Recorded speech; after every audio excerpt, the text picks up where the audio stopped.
Welcome to the Sports Scouting Report podcast with Lee Brecheen.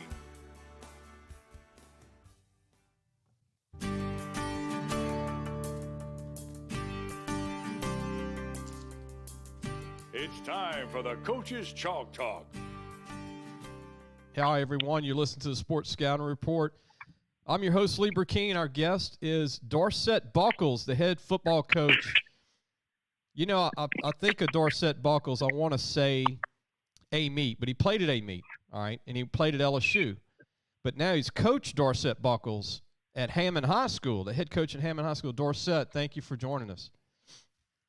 Hey, thank you for having me. You know, glad to be on. Coach, it's very easy for me to say Amite because I know you from when you played. You were in our magazine back in the day, and man, you were a linebacker, you were running back, you did a lot for Amite, and the Buckels name, people get confused, but Carlton Buckels also played at LSU, and I think they get you confused with Carlton, and Carlton is family. All the time, and that's my older brother. And then people don't realize. Oh yeah, Carlton. Yeah, right. I get they confuse us all the time. So, you know, I mean, just say that Buckels legacy. I definitely don't mind. And Carlton is at Tulsa right now, right, Coach? Carlton is at Tulsa, correct. Coaching on the coaching staff there, and he was been in the coaching ranks a long time, college coaching, and now you're a coach.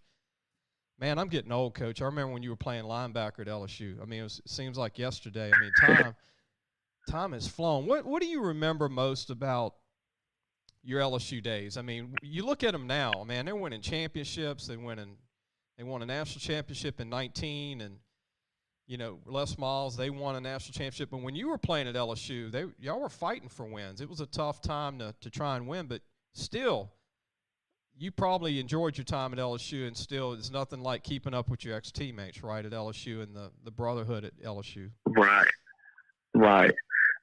Hey, you're right about that. It's nothing like LSU. I mean, I remember so much, you know, just the friends that we still have from, you know, being Nick Saban first signee, you know, and just what he instilled in us, you know. I mean, the hard work and, you know, the discipline and, you know, just doing the little things right. And, you know, I mean, changing the mindset of the players, you know. I mean, me and Marcus Ramd always laugh and say, hey, Nick Saban really have the blueprint. He had that for us, and, you know, we just have to go off of it, you know, and we always laugh at that, you know. Nick Saban is definitely a great coach, man, and can't say enough about him. And he's still winning games like we did at LSU. You know, we won a national championship in 2003, and it's, you know, it's him changing the culture, changing the mindset. You know, and that's what some kids not used to, especially if they haven't won. Yeah. You know, if they haven't won, you know, then it's kind of hard for them to have a championship mindset. You know. You know what's crazy, Dorsett? You were the first signee for Nick Saban, like you said. That's another thing people don't remember, because when he came in late, he actually called me. I told this story before on the podcast, but I was doing recruiting for Mike Archer, Curly Hallman, Jerry DiNardo, and then when he came in, they just had my name. You know how it is college. They have your name, they call you back, say, hey, man, come in here. Right. And it was like a month before signing day, remember? And when he came in, and he called you probably – 2 or 3 weeks maybe before signing day? He was calling me to come in and help him, but it wasn't like a 4-month window. Remember that? Right.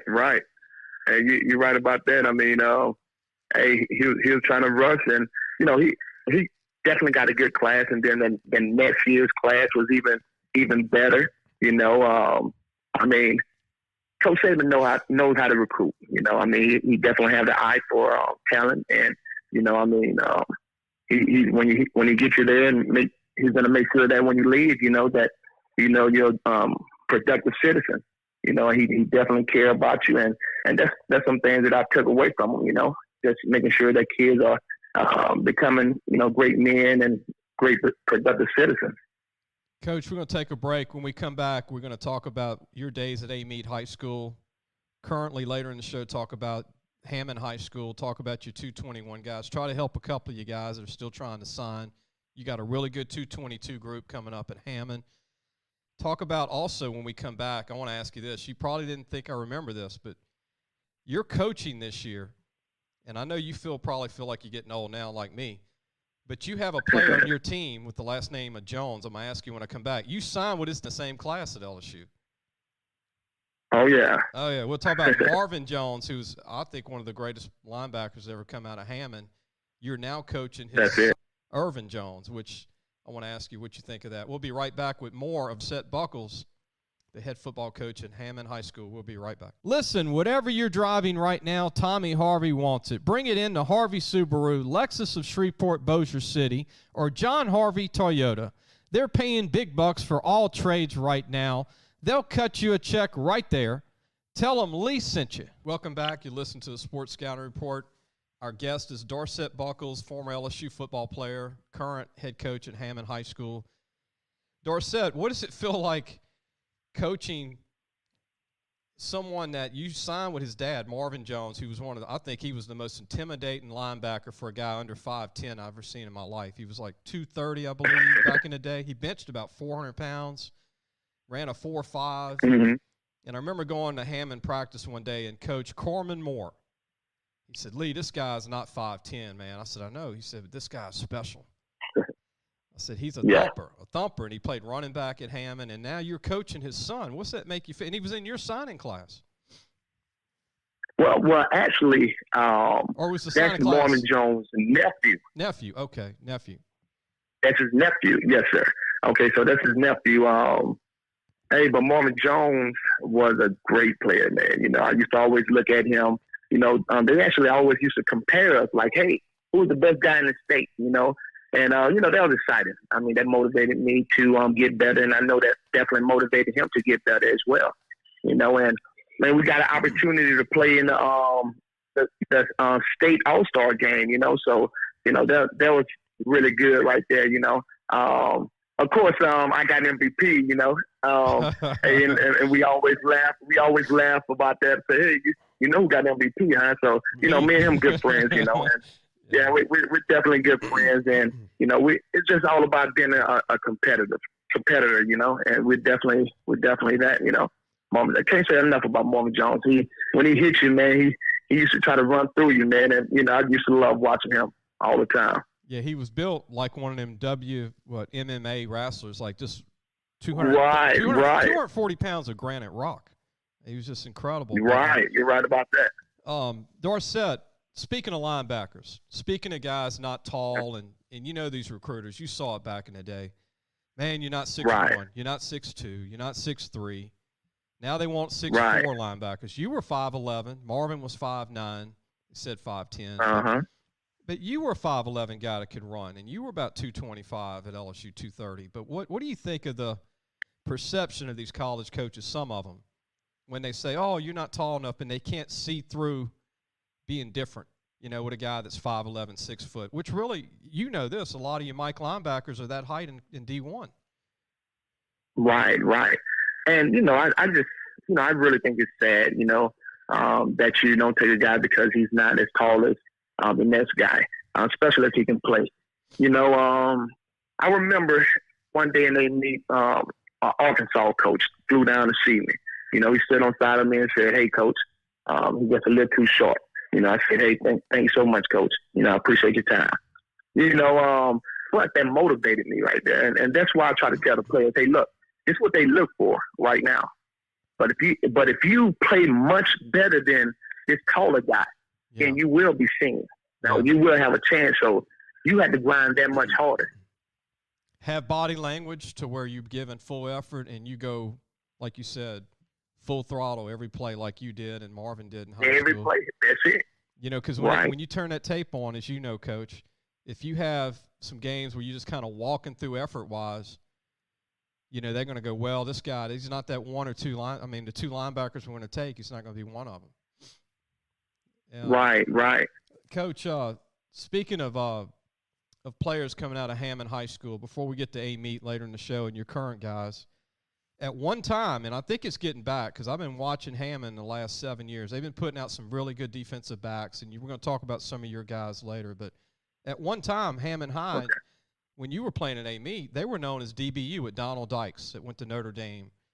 Fred Booker, yep. Fred the Man Booker went to LSU. Right. And they had some other ones. It. And they had a third DB in that same group go D1. They had 3 DBs go Power 5 one year from Hammond. But the tradition of Hammond, Coach, and I want to sell this for your program because people only forget, it seems, the last 5 years of anything, or 10 years. But Hammond's got rich tradition. And you're the head coach. Y'all when you go to the wall at Hammond, y'all got some guys that have played some major schools over the years. Tons of players. Right about that. So during that time, actually, my brother was the DB's coach, Carlton Buckels, And you're right about that. He had Fred Booker, Brock. He had Ali. I think it's Ali Ruffin. Yeah, he was good. Yeah. So he had a few guys, man, that, went D1, man. And when I tell you there was an amazing group, And it is, it's tradition over there in Hammond. And the players are still there. One thing I have to do right now and what I've definitely been doing is going in our hallways. Hey, kid. Hey, why are you not playing? Yeah. Hey, you should come out here. So you got to get them. I mean, nowadays, kids gotta feel wanted. So, I don't mind, telling them, hey, I want you to come out.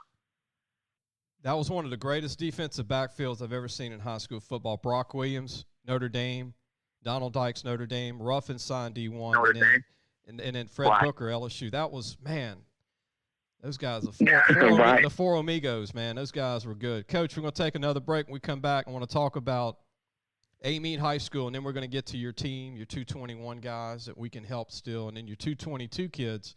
You got a talented foundation coming up with Hammond to build from, a foundation to have a chance to do some special things. We'll have more with head coach Dorsett Buckels, Hammond High School, when we come back.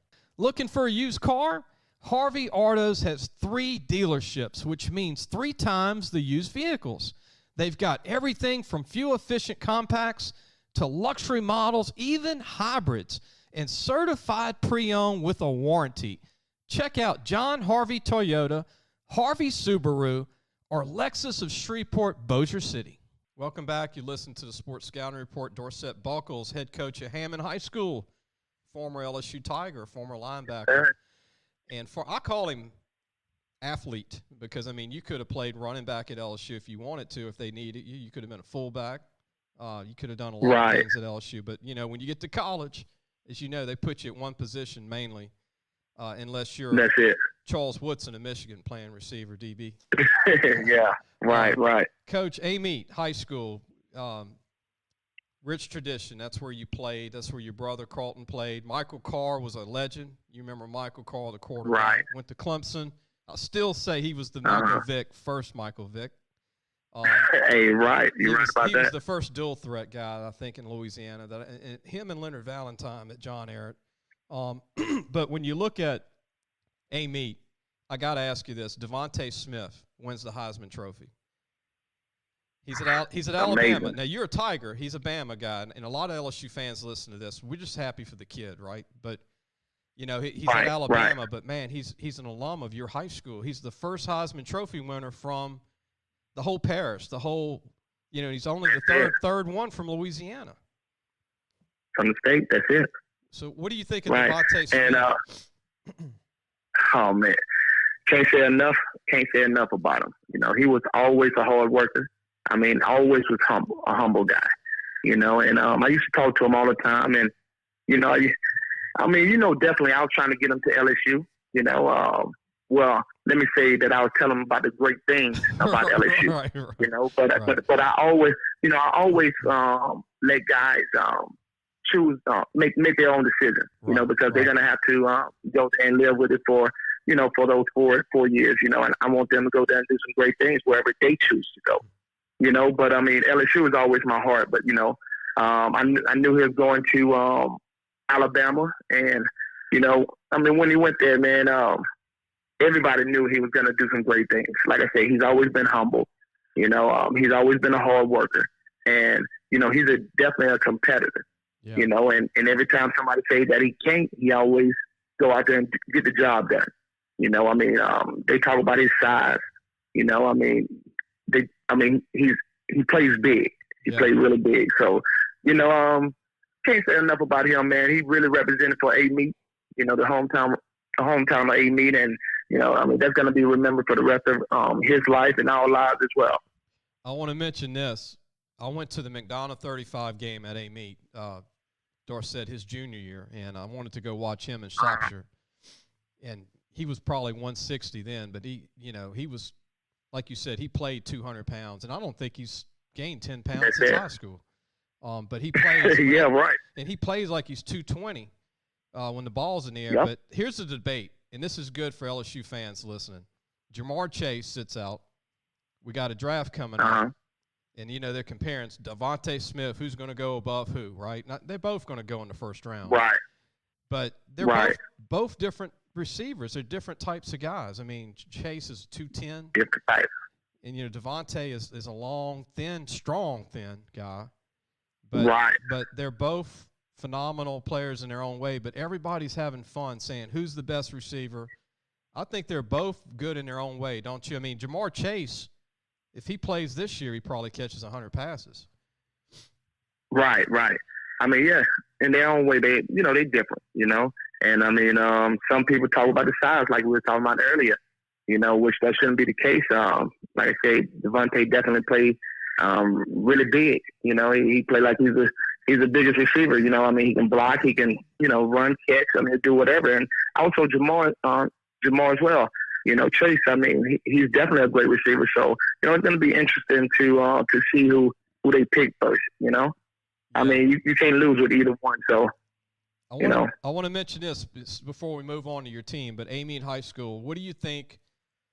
What do you think of Sopsher, who's going to USC now from Alabama? I tell people, when he's in shape, he's a pro D tackle. When he's 295, not 350, 340. Right. The guy's got the feet, and he's got it. I thought he gained a little bit of weight at Bama his senior year. And I'm actually the one out there that still thinks he's going to be an NFL guy if he gets into top shape. But, people are tough on kids today. If you're not a star in a year or two, they say, oh, you didn't live up to the billing. But I don't think that's fair with this kid. What do you think of Sopsher? Yeah, you're always going to get that, people be unfair. But I can say I watched this kid several times. And, when he really plays, he can play, and he's a fast guy. And like you said, once he get in shape, some type of shape, drop that weight a little bit, I think he's going to do an amazing job at USC. So, just look out for him. You're going to hear his name, and I think you're going to hear his name on Sundays as well.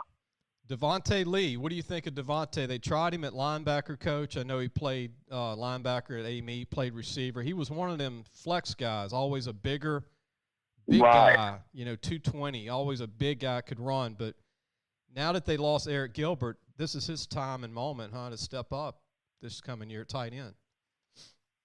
That's it. When he moved to linebacker, his mom gave me a call, and I talked to her about it. I said, hey, he's going to be all right. They're going to make sure that he's in the spot where he needs to be, and she's like, okay, thank you, Dorsett, But I really think this is his chance to shine, because he's big, he's strong, he's tall enough. He can definitely run great routes. So this is his time to shine, and I think you're really going to see him on the field do some great things this year, He reminds me. I definitely believe that. Coach, he reminds me of Thaddeus Moss in size, same size, 6'2", 225. Right. Flex. Right. Linebackers can't guard him in the over the middle. Could block. Strong kid. And then one more kid I want to ask you about, Darren Branch. I thought, who's at Georgia, a corner from your old school Amite. He's got a chance to be a pro guy. Darren Branch. What do you think of Darren? Well, Darren, I didn't see him as much. But I heard, I did see him play one time, and he's a good looking kid, man. When I saw him, I said, "Wow, me just continue to produce great athletes," and that's just amazing, man. you go to Amite, hey, look, we're going to compete, man. And he's definitely a competitor as well, And I think it's going to continue to be that way, and Amite because that's a brand, that's what when you play at Amite High School, look, you're looking to be the best, at all times. And that kid right there, he's definitely trying to be the best. And I talked to the defensive coordinator Chris Gordon the other day. And he told me the kid said, that hey, thank you for being so tough on me because when I got here, they're very tough on me. So he's just learning from everything, and I think it's going to be his years to shine. Yeah, what's crazy, Coach? I talked to the coach at Amite the other day. They've got 18 kids coming up that can sign a scholarship in the 222 class. 18 kids. Yeah, right. It's like St. Augustine, man. But, Coach, we'll take a break. When we come back, I want to get into your team in Hammond, your 221 guys. We'll talk about your 222 guys, and we're going to talk Hammond football. Hammond's had some great football players. Brad Davis played there, went to LSU, was an all-SEC running back. Fred Booker, LSU. Donald Dykes, Notre Dame. Brock Williams, Notre Dame, like Coach and me talked about. We'll be right back with more of the Louisiana Sports Scouting Report. Looking for a used car? Harvey Autos has 3 dealerships, which means 3 times the used vehicles. They've got everything from fuel-efficient compacts to luxury models, even hybrids, and certified pre-owned with a warranty. Check out John Harvey Toyota, Harvey Subaru, or Lexus of Shreveport, Bossier City. Welcome back. We've got our great guest, Dorsett Buckels, the head coach of Hammond High School. Coach, we talk about it every week. COVID came in. The NCAA allowed kids to come back, get an extra year of college. Scholarships are tough to come by in 221 class. It's affected your class of kids. Aiden Vineyard is signed with a small school in Minnesota. You had told me that Caden Slocum's going to Millsaps, who was a quarterback and then a tight end. But you got several guys that didn't sign yet because they were affected. Guys like Gage Ridgel, big tight end, 6'4", 220, that's still available. You got some other guys that can still play. Talk about some of these guys, Coach, that still could play for somebody. I've seen your guys play, and you still got some guys available. Yeah, Gage is definitely a kid that can play. Like you say, he's 6'4", and he's definitely a hard worker, man. And he's a two-sport guy. He plays basketball as well, And if you're out there looking for a tight end or a DN, he can do both. That's what he played for us this year, and he's definitely available. And you're absolutely right. When you have a chance to stay, they limit the scholarship, so. They kind of hurts some of the players that actually can play. So, Gage is definitely one. Coach, is definitely one. Your 222 class, you got a lot of guys that have potential. I use that because I know that you'd like me to use that potential. I don't want to give them all stardom status yet, because once they feel like they're great, they're not going to play 100% for you. But hey, that's it. You got a great group of guys with a lot of potential to do some great things if these guys stick together, listen to you, have a great summer, spring. Hammond could have a special year if these guys buy in everything you're trying to do with the school. But you've got some great seniors coming up. Colin McGinnis, who's a really good running back, 5'10", 200, can run. You got Brylan Peterson, a huge O-lineman, 6'6", 400. Right. And he moves good for 400 pounds. For 400 pounds, right. You got Carl Thomas, who plays like he's 6'5", 6 foot 285, offensive tackle for you. Probably a guard center, right, in college. You got a running back, Jaquavian Penstraw, which, man, he's a built kid, 5'11", 225 with some speed. Irvin Jones, we talked about Marvin Jones' nephew, 6 foot tall, built like his uncle there, 6 foot 218. He's got some talent.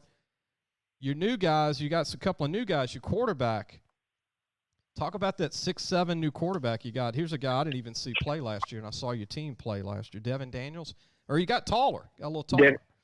Yeah, he's actually 6'7", and 6'7", 175 pounds. We gotta put some weight on him this year.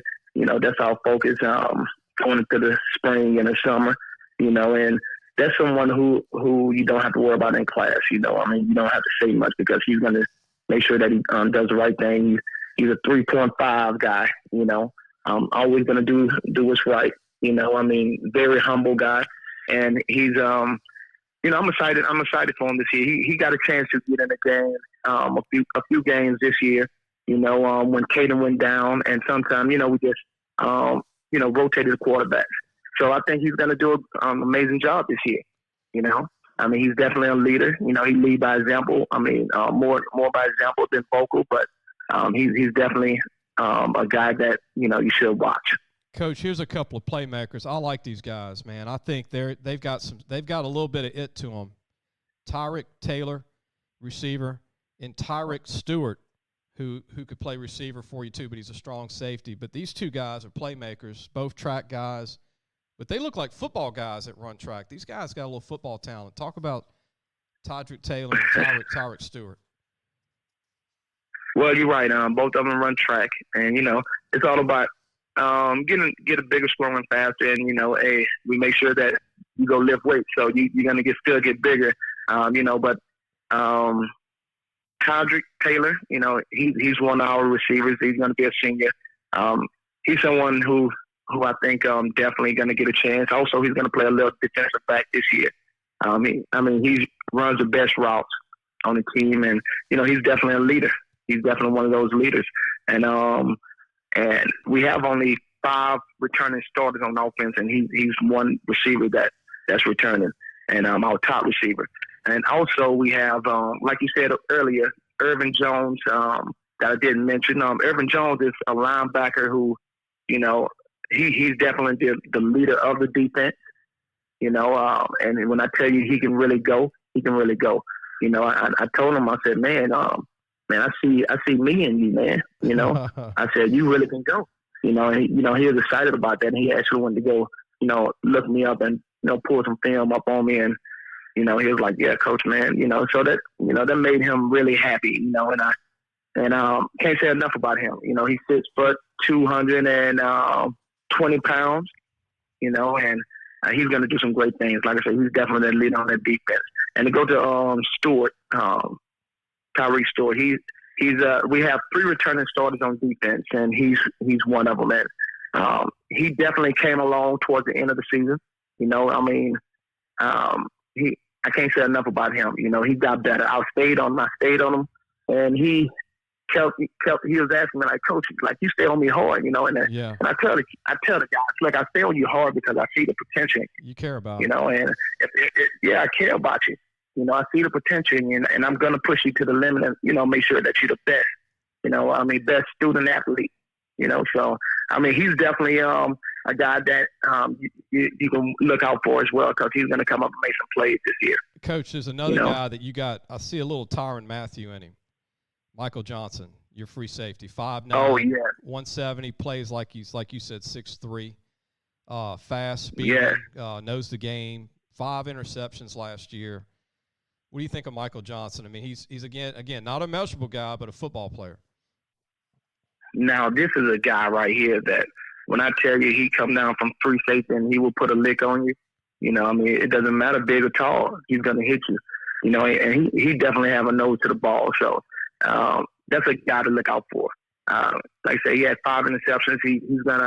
I feel like he's definitely going to have a lot more this year, a lot more success this year, because, we didn't want to do too much, and I kind of wanted to oversee and, not change too much, just give my input here and there. But he's definitely one to watch now that he's, familiar with the system now. And, I think he's one to watch, Coach, some underrated guy. Yeah, some underrated linemen that coming back. I hope I don't butcher his name. Mom, if you hear this, I'm sorry, I'm trying. But Joe Barra Chanu, nose guard, 6'1", 290. Strong. Yes, 290. When I tell you solid, he's definitely solid, man. And he squats 450. And when I tell you, he could have put more on there. I just stopped him there. Not to get hurt. And not to get hurt. So, I mean, I'm definitely proud of him. He comes to work every day to to get better. And he really wants to learn, and that's what it is. We just went back to the fundamentals, and that's another one that toward the end of the season, I mean, he really progressed. So, definitely watch out for him as well this year. He's going to do some great things. Here's a couple of linemen undersized that are good players. I got them confused, Coach, and a lot of people. Jalen Pons and Lonnie Bonds. It kind of rhymes, but Jalen Pons and Lonnie Bonds. Yeah, these guys are 5'10"ish, 230, and can run. Tough guys for you. Right. Lonnie Bonds definitely. He's another guy. He I think he deadlift 435 the other day, and like I said, he definitely gets at it, and he's undersized, but you're gonna definitely feel his presence. So he's a guy to look out for as well. I'm excited about these guys. Jalen Pons is one that he didn't start last year. He did get some reps. And this is going to be his year to do some great things as well. But one kid who is a leader on offense, who's also going to play a little defense as well this year, Carl Thomas. Yeah. He's a guy, that also Carl Thomas, I stopped him at 450 as well at squats. He's a guy, good feet, Coach. I saw him, good feet, man. Oh, yeah. Right, good feet. And that's why I told him, I said, hey, look, this year you're going to play a little defense as well. He's like, yes, sir. He said, I want to. I said, hey, don't worry about it. You're gonna definitely do that. And when I say now he's that vocal leader. Yeah. I mean, he's definitely that vocal leader, and he wants to be successful. He wants the team to be successful. Yeah. And I can always depend on that guy. To make sure that he's always at practice and come to practice and ready to go, and making sure that he holds the kids accountable as well. Coach, another guy I want to mention. I didn't even see him. I saw your team play last year, but he's brand new, first year of football. The sky's the limit, as they say. Unseld Johnson, DN, 6'3", 230, good student, raw, got a lot of tools, just got to learn the game. What do you think of Unseld? I mean, got the frame to be a good player. Unseld Johnson, man, when I tell you, the players tell me every day, hey, Coach, Unseld is working hard. I said, I know. That's what it's all about. Matter of fact, someone told me on yesterday, hey, Coach, this is the hardest I've seen Unseld work, Coach. I said, yeah, he wants to get better. And, everybody got to have that mindset of getting better. I mean, the thing about it, you got to get tired of losing at some point, right. I mean, work hard, and be the best that you can be. I mean, the thing about it, Nick Saban used to always say, hey, look, you either get better or you get worse. You never stay the same. Right. And I tell my kids that all the time, And Unseld Johnson, when I say you can't say enough about him, when I tell you he's in that weight room and he's, got good feet and everything, he played on the O-line last year. He played tackle, but I definitely think that he's finding himself this year, and he's going to do some amazing things. So look out for Unseld Johnson as well. I tell you what, Coach, I mean, the coaching tree's growing at Hammond. You got Cecil Thomas that played at Utah, former O-lineman at Hammond. Now he's a coach at Scotlandville, O-line coach. Right. Big Cecil was a head coach at Hammond. And then a lot of guys in the coaching profession. Now you're at Hammond from Amite. You coached at Capital, did a good job at Capital, Coach. Did a lot of good things starting out. Before we go, who do you credit as your mentor in coaching when you got in this coaching? Who was the guy that said, I'm going to teach you some stuff. I'm going to help you with this coaching? Well, first I got to say my brother Carlton Buckels. He's always been, role model to me. I mean, big brother. I mean, someone who, made sure that I knew what I was doing, and how this game worked, and I mean, how to prepare for the game. So I mean, I can't say enough about my brother Carlton Buckels. Secondly, Joe English as well. I mean, he was my linebackers coach at Amite High School. And also Donald Career, the head coach. Oh yeah, legend. Who's the head coach? Yes, right. I mean, so I can't say enough about those guys, man, and I definitely appreciate them, along the way. And when I got to college, actually, Will Muschamp, Will Muschamp. I mean, he's a guy that always talked to me, and that's someone who I definitely respect as well. Will Muschamp, man. So I thank God for all those guys, Coach, for helping me along the way. I got to ask you this, and I know you probably saw it. Mm-hmm. So Will Muschamp, as you know, got fired at South Carolina. He's Right. fired at Florida, and he calls up his buddy, who was at LSU too, Kirby Smart. And Georgia hires him as an analyst, and they're paying him $300,000 a year to be an analyst. Is that wild? Wow. Wow. Did you see that? that? But that's how it goes, though. Did you see that? No, I actually, this is my first time hearing it. So now, yeah, that's wild. Now you can pay an analyst anything, whatever you want to pay him. You want to pay him the same as a coach on the staff. I mean, this is crazy if you want somebody on the staff period, right? But on the staff period, yeah. I mean, so he's an analyst, but he can't coach, but he can break down. He can't coach. Which that's it. Man, I find that hard to believe that he's not going to be. A guy like that, Will. I mean, he's going to be a coach. Right. Why he's at Georgia where he played. So that's it. And he'll get us another opportunity, and he's patiently waiting, and he know how it goes. He'll definitely help him out as much as he can. Breaking down film and all that stuff. So I mean, definitely they'll get some good stuff out of him. Dorsett, what a life though when you get to that college level and you're fired and you can go get a job, lay low, and make $300 a year, man. That's a nice way to. Yeah, right. Yeah. Do you have? Yeah, you're right about. Do you have any dreams one day down the road to be a college coach like your brother, Carlton? Well, no, sir. I actually, had the opportunity to coach at Southeastern when I got out of college, straight out of college. But I just never really had the dream of, coaching college. But I mean, if God ever lead me there, I mean, that's what I know I have to be. So I always play it. I'm a praying guy. So if that's what God want me to be, I'll definitely be there. Any final thoughts about Hammond and what's going on at Hammond? Anything about the school you want to share with people listening? Anything that we didn't cover, Coach? Anything you want to share? Well, I mean, we pretty much touched base on a lot of things. Just look out for Hammond this year. We're here to stay, and I mean, we're going to bring back the tradition. We're going to bring back the pride. And the guys are working hard, and I think we're going to see it this year. I'm very optimistic about that we're going to do some great things this year, and we're back on the rise this year. Go Tornadoes. Go Tornadoes, and not just known for strawberries, but good football. And that's it. I mean, the Strawberry Festival, man, I hope they can do it. I mean, I know they didn't do it last year, but it's one of the great festivals in the state. I think the state's got 100 festivals, but strawberry is my favorite one, man. I love strawberries, Dorsett. Me and my sister, when strawberries would come out, we would always buy a flat, or if we could just afford a pint. That was the highlight of our life as kids is getting strawberries. Right. So, but look, Coach, keep doing a great job. I mean, you're a young guy still. Thank you so much. And I've already seen what you've done. Watching your team last year, seeing how these guys play harder. They play as a team more, not individual. And like you said, it takes time to do that. You can't do it in a year.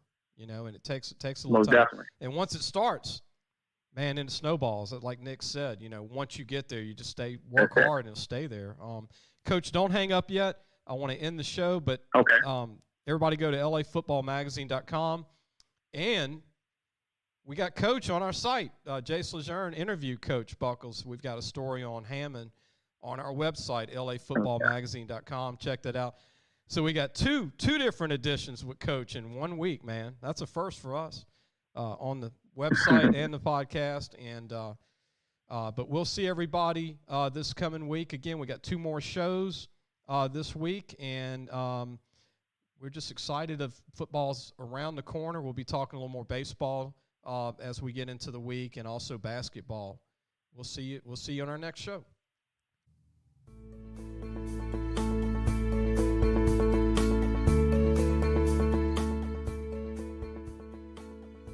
Thanks for listening to the Sports Scouting Report podcast with Lee Brecheen.